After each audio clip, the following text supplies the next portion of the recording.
Hello everyone, welcome to my channel. ఈరోజు వీడియోలో మనం సీతాఫలం యొక్క ఔషధ ఉపయోగాల గురించి తెలుసుకుందాం. ఈ సీతాఫలం మనందరికీ బాగా దొరికే పండ్లలో ఒకటి. దీనిని తినడం వలన ఎలాంటి ఆరోగ్య సమస్యలు నయమవుతాయో ఈ వీడియోలో చూద్దాం. మొదటగా గ్యాస్ ట్రబుల్ సమస్య ఉన్న వాళ్లకు ఈ సీతాఫలం చాలా ఉపయోగకరం. ఈ సమస్య ఉన్నవాళ్ళు ఈ చలికాలం మొత్తం భోజనం చేయగానే ఒక సీతాఫలం తీసుకుంటే గ్యాస్ ట్రబుల్ సమస్య తగ్గి జీర్ణశక్తి పెరుగుతుంది. అదేవిధంగా ఎముకలు నరాల బలహీనత ఉన్నవాళ్ళు ప్రతిరోజు ఉదయం మరియు రాత్రికి భోజనం తరువాత ఒక సీతాఫలం తింటే కాల్షియం పెరిగి ఎముకలు దృఢంగా తయారవుతాయి. ఎముకలు నరాలే కాకుండా కండరాల బలం కూడా పెరుగుతుంది. ఇంకా గుండె సమస్యలు ఉన్నవాళ్ళు సైతం ఈ సీతాఫలంని తీసుకోవచ్చు. హార్ట్ బీట్ సమస్య, కొలెస్ట్రాల్ ఉన్నవాళ్ళు ప్రతిరోజు ఉదయం మరియు రాత్రికి భోజనం తరువాత ఒక సీతాఫలాన్ని తినాలి. చర్మ సంబంధిత వ్యాధులు ఉన్నవాళ్లకు కూడా ఈ సీతాఫలం చాలా ఉపయోగం.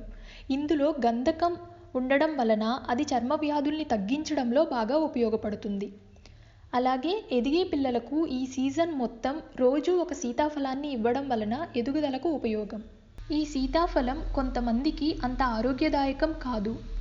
మధుమేహ వ్యాధిగ్రస్తులు, సైనస్, ఆస్మా మరియు నిరంతరం దగ్గు లాంటి సమస్యలతో బాధపడే వాళ్లకు ఇది అంత శ్రేయస్కరం కాదు. ఈ సీతాఫలాల గురించి ఒక విషయం గుర్తుపెట్టుకోవాలి. వీటిని అధికంగా తీసుకోవడం వలన కడుపు నొప్పి వచ్చే అవకాశాలు ఎక్కువ. కాబట్టి అధికంగా తీసుకోవడం అంత మంచిది కాదు ఎవరికైనా. మనకు సీతాఫలం విత్తనాల వలన కూడా చాలా ఉపయోగం ఉంది.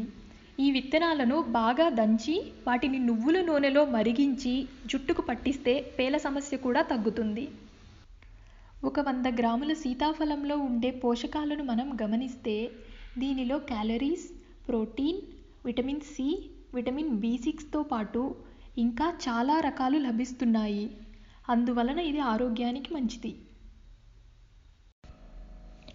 ఈ వీడియో నచ్చితే లైక్ చేయండి, షేర్ చేయండి, అలాగే ఛానల్కి సబ్స్క్రైబ్ చేసి సపోర్ట్ చేయండి. Thank you.